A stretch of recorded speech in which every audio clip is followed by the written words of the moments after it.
Ever imagine what the sound of a black hole might be like? Today you're going to hear it for yourself. Scientists have converted the pressure waves emitted by a black hole in the Perseus galaxy cluster into an audible sound. It's 57 octaves below middle C, but thanks to technology we've brought it up to a frequency we can hear. Get ready for an audio journey to the edge of space.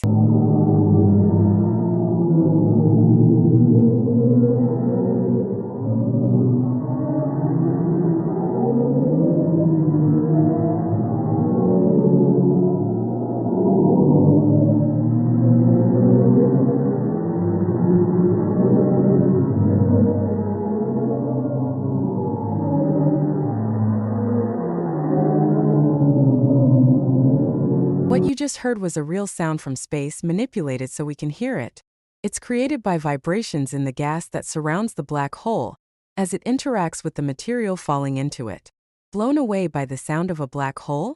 Subscribe to Flash Fun Facts for more incredible cosmic phenomena and unearth the secrets of the universe with us each week.